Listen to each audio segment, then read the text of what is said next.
Greetings. In this video, I'm going to be talking about basic Python arithmetic operators. You can watch out my introduction video. You can watch my printing non-variable data and printing variable data on my channel again. But this we are focusing on basic arithmetic operators in Python, which include addition, subtraction, multiplication, division, floor division, modulus, and exponentiation. Many of the times, real-world problems that we solve require application of mathematics. Basic mathematical operations become vital, without which we may not solve the problems. Thus, we must discuss how basic mathematical operations may be implemented in Python. Python is a very rich and powerful language. It supports a dozen of mathematical operations, as addition, subtraction, multiplication, division, floor division, modulus, exponentiation, trig, logarithms, and many. These are arithmetic operations. As such, we will use floats, integers in our examples. It's not that addition cannot work with strings. Yes, it can work with strings for concatenation due to the polymorphism nature of Python operators like addition, specifically overloading, which we shall talk about later. In this video, I will only focus on the basics, and I shall also include a simple temperature converter project, since we have covered enough to do the project. Do this project because knowing just the basic syntax will not help, but applying the syntax in real-world scenarios will improve your understanding. Let's create our Python file, which we shall call basic arithmetic operators.py. We shall make use of these two variables and many more in our project. num1 is equals to 20 and num2 is equals to 10. Now, how do we do addition? Addition is used to add two or more numbers in Python. You can use the plus operator.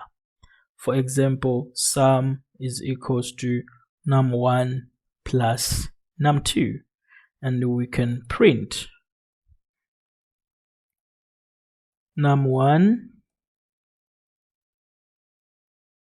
plus num2. Just like in mathematics, we are just formatting our strings, applying what we learned, is equal to sum. When we run this, we must be able to see the results at the bottom on our console. So 10 plus 20 is equal to 30. Wow, that is good. That is our addition. The next operation we want to talk about is subtraction. Subtraction works when we subtract one number from another using the minus operator. Difference is equals to num1 minus num2. Then we can print num1 minus num2 is equals to difference. So this is going to subtract num1 minus num2, and it will store the difference in the difference variable, and the printer is going to display num1 value minus string, num2 value equal to string, and the difference. If you have enjoyed this video this far, I encourage you to subscribe to my YouTube channel and to click the notification bell so that you can get notified when we release new videos. Also remember to comment, like, and share. If you have any questions, you can always ask them under the comment section. Having talked about subtraction, it's now time for us to talk about multiplication. The multiplication operator is for multiplying two or more numbers, which is an asterisk.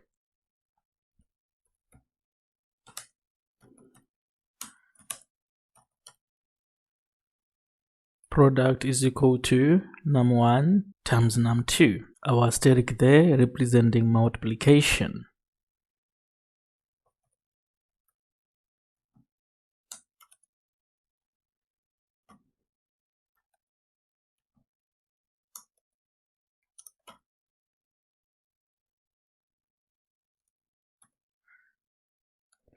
Now we are printing the output. Let's see what we get. 10 times 20 is equal to 200, which is what we expected, because our num1 is 10, our num2 is 20. The next operator we want to talk about is the division operator, which is used to divide one number by another. We use the single forward slash.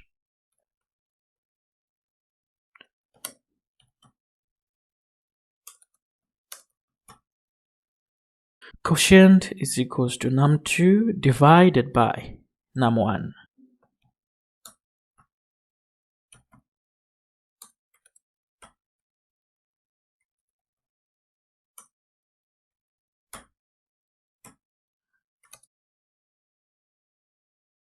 Now let's see what will be the result if we divide num2 by num1.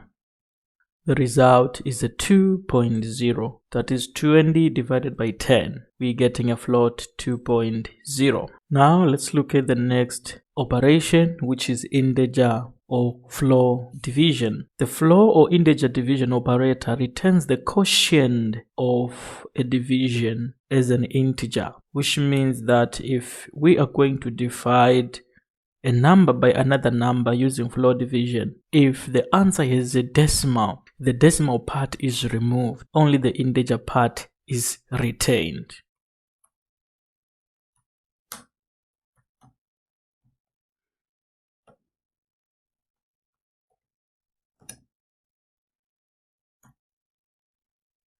Num1 integer division num2 using the two forward slashes.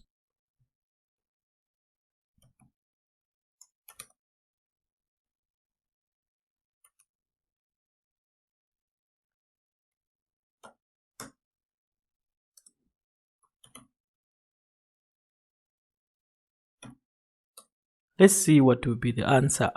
Num1, which is a 10 divided by 3, is giving us a 3, not a 3 remainder something, not a 3 point something. That's floor division for us. The next operation we want to talk about is the modulus. The modulus operator returns the remainder of a division operation. It can be performed using the percentage symbol, which represents our operator. Let's declare num3 as a 3. Now we want to see the remainder. When we divide num1 by num3.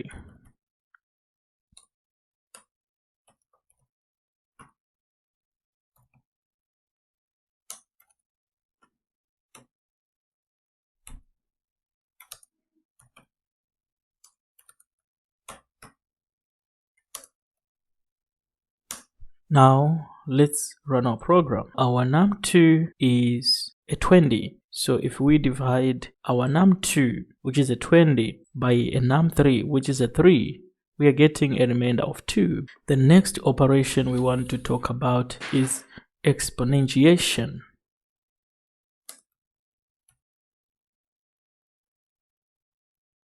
The exponentiation operator is the double asterisk. It raises the first operand to the power of the second operand. For example,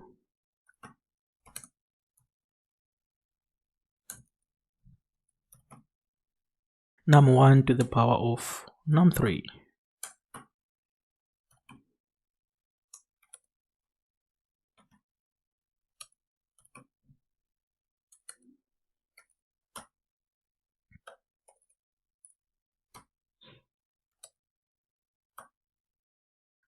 Let's run and see what we get if we raise num1 to the power of num3. 10 to the power of a 3 is 1000. Let's talk about printing results on the fly. Is it always necessary to declare a variable expo for storing num1 to the power of num3 and printing? Is it always necessary? Are we going to use the expo variable many times? No. Sometimes we may not need to store the output in a variable, but we can put the arithmetic operation in the print function, which will print the evaluation of the arithmetic operation. For example, let's see what's going to happen here. Print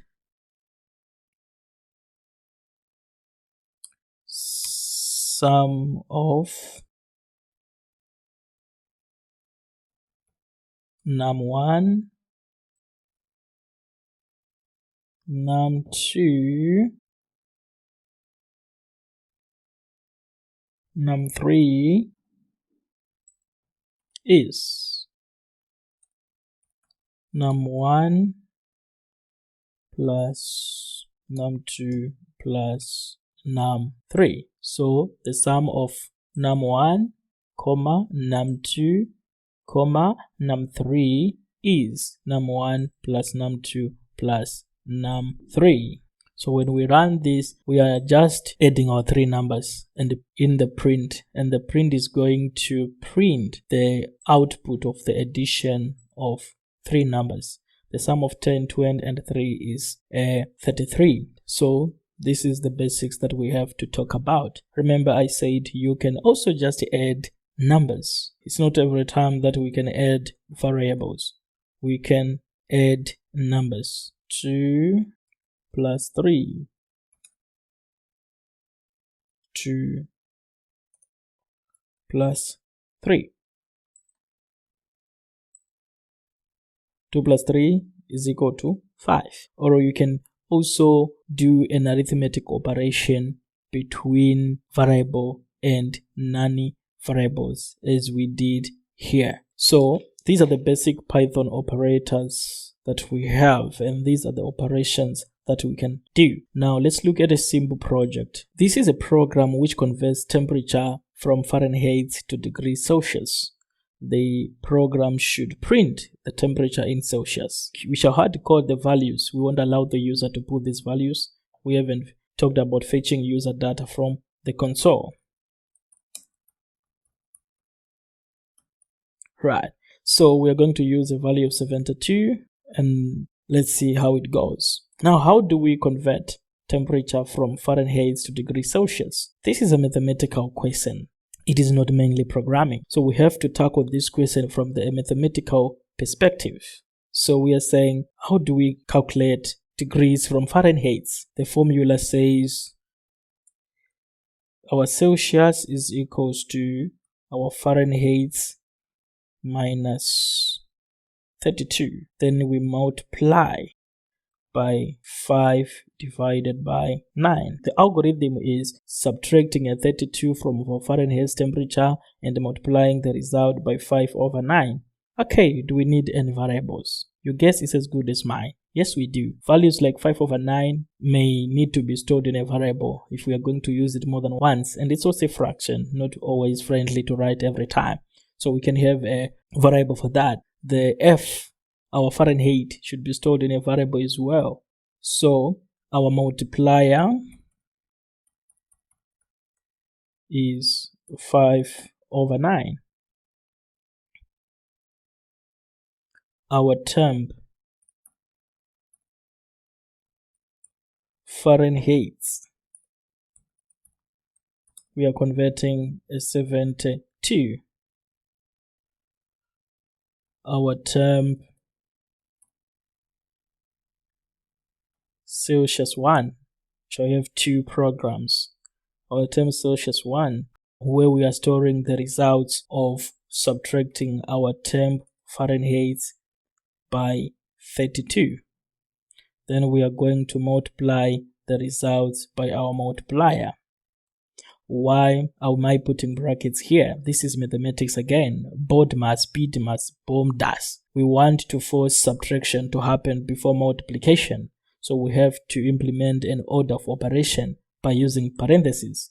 If we don't, multiplication is a higher order. Therefore, 32 will be multiplied by the multiplier 5 over 9 before subtraction takes place. So we have to force an order of operation. Then we can print the results.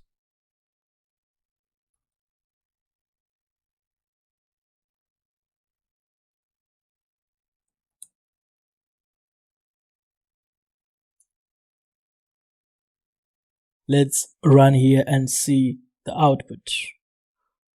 Okay, so what is happening is that our temperature of 72 degrees Fahrenheit is equal to our 22.222222 Celsius. Don't worry about the number of decimal places. We can change that. So I'm going to round my figure. All I need is to round my final answer, which is in Celsius. So instead of printing it as it is, I can make use of the round function, which takes the number that we want to round, and we have to give it 2 decimal places. So it will round our answer to 2 decimal places. You can see our answer is now 22.22. Right, then let's look at another program. We want to implement the same program, but this time we're using a value of 120. We want to convert 120. There's no need for us to declare our multiplier 5/9 again. We utilize the same, but now it's term cell 2, which means our temperature variable for Celsius is now cell 2. Our Fahrenheit, we can keep it like that. We are just overwriting a 72, putting a 120, feature we talked about in variable assignment in Python. Now let's see what we are going to get for our output.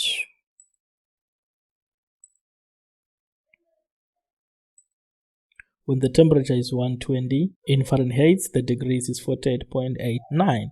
So this is all that I had for you today. Remember to comment, remember to like, remember to share, ask your questions. If you prefer a text-based tutorial, you can visit my blog and you see a text-based tutorial on this topic. Also remember to subscribe and ring the notification bell so that you can get notification when we upload a video. Until we meet again, keep well. Thank you for watching this video.